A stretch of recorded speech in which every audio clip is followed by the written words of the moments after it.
नमस्कार. सर्वप्रथम मी सावित्रीबाई फुले यांना अभिवादन करून माझ्या एकपात्री भाषणाला सुरुवात करते. ज्ञान नाही विद्या नाही ती घेण्याची गोडी नाही. ज्ञान नाही विद्या नाही ती घेण्याची गोडी नाही. बुद्धी असून चालत नाही तयास मानव म्हणावे का? ओळखलत का? मी आज सावित्री ज्योतिराव फुले, सातारा जिल्ह्यातील खंडाळा तालुक्यातील नायगावच्या खंडोजी नेवसे पाटीलांची मी कन्या.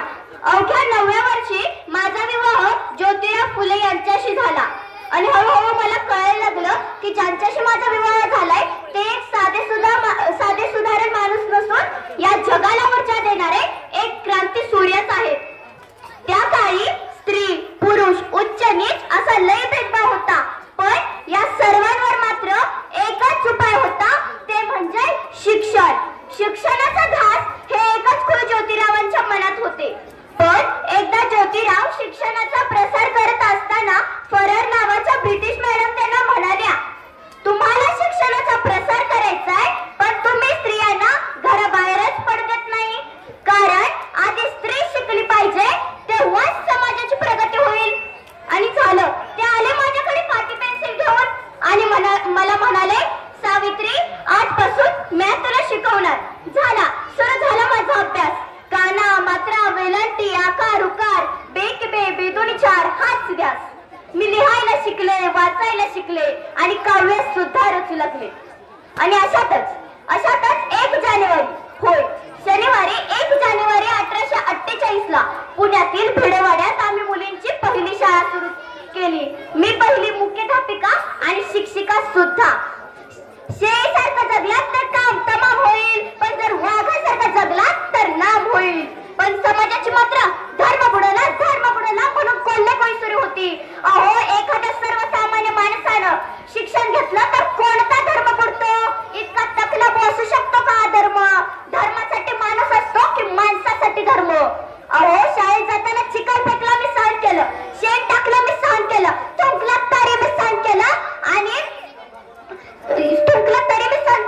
पण आता माझ्या सहनशीलतेचा अंत झाला होता. आणि अचानक एक माणूस माझ्या समोर येऊन म्हणतो, ए सावळे, कुठे निघालीस?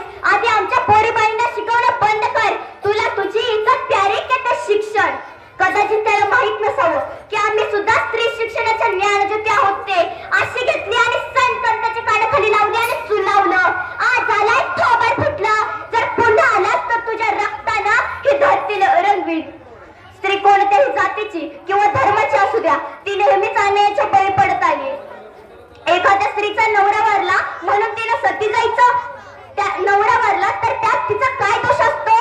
यासाठीच आम्ही काम केलं. आम्ही विधवाबाई काशीबाई हिच्या मुलाला म्हणजेच यशवंताला आम्ही दत्तक घेतलं. त्याला वाढवलं, मोठं केलं आणि त्याला डॉक्टरही बनवलं. पण अचानक पुण्यात प्लेगची साथ पसरली. काखेत गाठी येऊन लोक धडाधडा पडू लागले होते. मग मी यशवंताला सांगितलं की आपल्याला हॉस्पिटल उभारायचंय. त्यानं हॉस्पिटलही उभारलं. आम्ही सर्व रुग्णांचा उपचार करत होतो. पण प्लेग हा संसर्गजन्य होता. कधी ना कधी तो आम्हालाही होणार होता. पण मुळीच आम्ही जगलो या समाजासाठीच ना. बघता बघता आमच्या 18 शाळा झाल्या.